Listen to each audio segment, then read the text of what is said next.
hardly alone in this situation. There are some 3,000 counties in the United States, and I suspect that every single one of them is going through similar pain right now.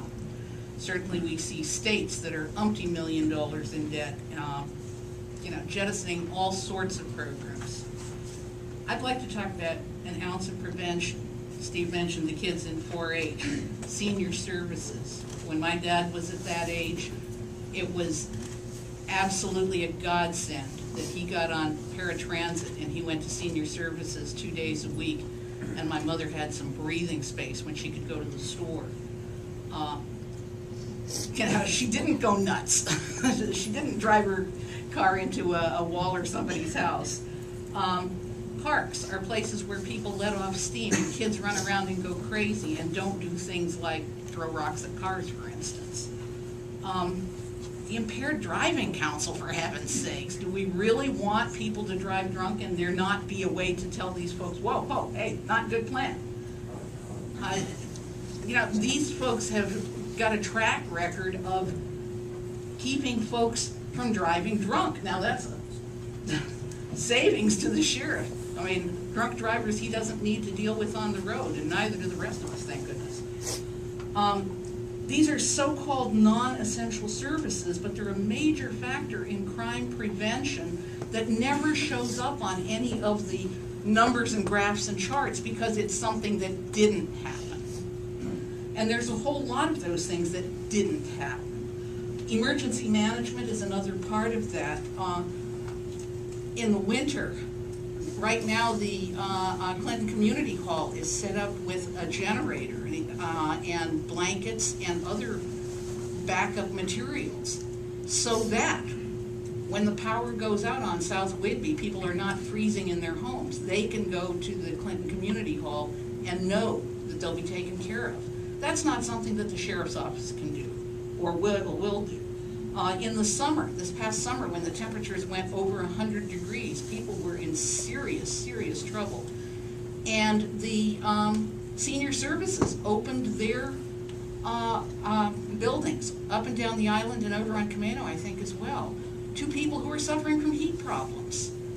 These are services that, emergency management is not just Hurricane Katrina. Emergency management is dealing with people who are freezing and people who are dying of heat prostration. This is not appropriate. The sheriff has bigger and better things to do, and that's why we need somebody else dealing with emergency management, not when the temperature hits 103, but ahead of time to be prepared for when that happens. Again, by focusing on prevention, we already know, indeed, as Kim Drury mentioned, these departments are cut to the bone and perhaps deeper than that, and we need to be able to have all of these other functions of Island County government actually function. And, I don't know how Sheila's going to do it with so few people. Among other things, I have had personal conversations with Sheriff Brown about mere civil disputes, as he puts it. We don't have a fire marshal anymore. I happen to have a personal situation with somebody who's burning really nasty, toxic things, and Steve has asthma attacks every time it happens. There's no fire marshal to come and tell the guy, hey, this is not cool. It's a mere civil dispute, and the sheriff won't send a deputy. I have asked the sheriff, there's something that we call recreational bulldozing. Tends to happen after 5 p.m. on Friday and quit by Sunday night. And we've asked that the sheriff send a deputy to just, not to make any judgments, but just to say, hey, hang on until Monday and we'll send somebody out from planning to see what's going on here. No, says the sheriff, he doesn't want to risk his deputies on mere civil disputes. Okay, so here is a form of prevention that's not happening. I see all of these things, infinitesimally small sums compared to the sheriff's budget.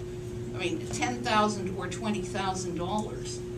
And yet, especially with ag extension, those small sums leverage huge amounts of money coming from state and federal agencies to keep things like beach watchers alive. I mean, I don't know how many volunteers we have, but it's well into the hundreds and possibly thousands.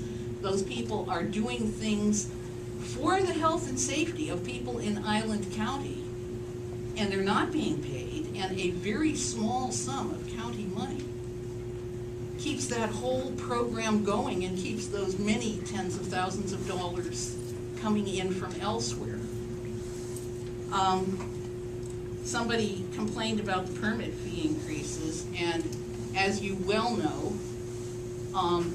those fee increases don't come really close to covering what it costs to run the department and do the research and processing that is necessary for those permits, but at least it comes closer. Let me ask you to wrap it up, Marianne. Yeah, basically, I agree with what a lot of people have said. You guys are in a terribly difficult situation, but please, all of these so-called non-essentials, they are essential. They are crime prevention, even if they don't show up on the charts. Great. Thank you.